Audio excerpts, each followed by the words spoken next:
নমস্কার, কেমন আছেন সবাই? আমি অর্পিতা, অপু শুভর সংসার থেকে। আজ 11ই জানুয়ারি। জাপানে আমার 1 মাস সম্পূর্ণ হয়েছে, কিন্তু এর আগে আমি কখনো এত তুষারপাত দেখিনি।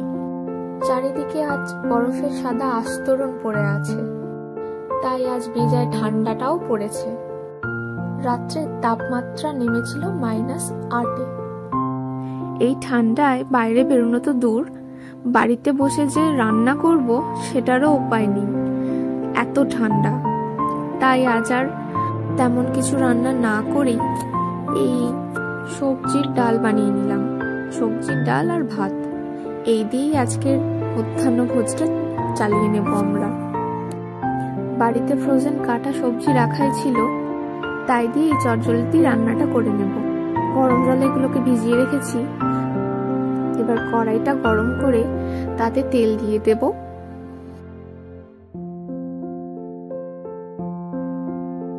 ফোড়নের জন্য শুকনো লঙ্কা আর 5 ফোড়ন এটা দিয়ে দেব। এরপর কাটা সবজিগুলো আমি অ্যাড করে দেবো আস্তে আস্তে।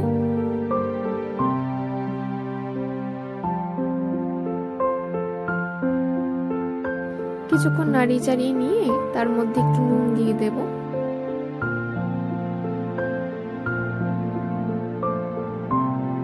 আবার এটা একটু নাড়িয়ে নেব।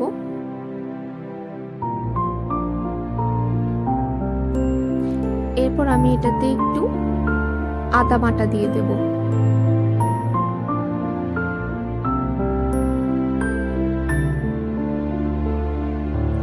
ওহ, দেখছেন হলুদ গুঁড়োটা দিতেই ভুলে গেছি। এখন আমি হলুদ গুঁড়ো অ্যাড করে ধুয়ে রাখা মসুরের ডালটা দিয়ে দেব। দিয়ে একটু এটাকে নাড়াচাড়া করে নেব।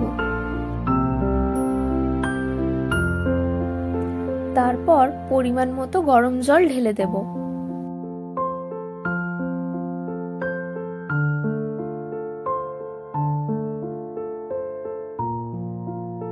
এরপর এটা হতে থাক, ততক্ষণ আমরা বাইরেটা একটু দেখে আসি, বাইরের পরিস্থিতি কেমন এখন।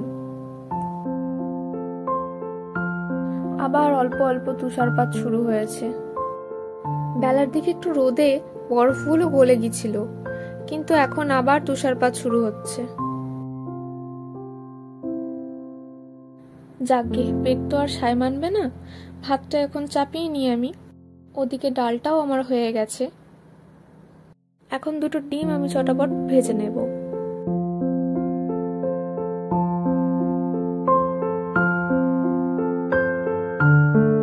দুপুরে খাওয়া দাওয়ার পর হিটার, ম্যাট আর কমফোর্টার ছাড়তে পারিনি। দুপুর বাড়ার সাথে সাথেই আবার তুষারপাত শুরু হয় আর চারিদিকটা আবার বরফে ঢেকে যায়।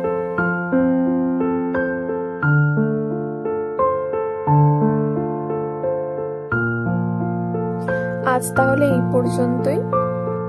আবার একটা অন্য কোনো ব্লগে আপনাদের সাথে দেখা হবে। ভালো থাকবেন। নমস্কার।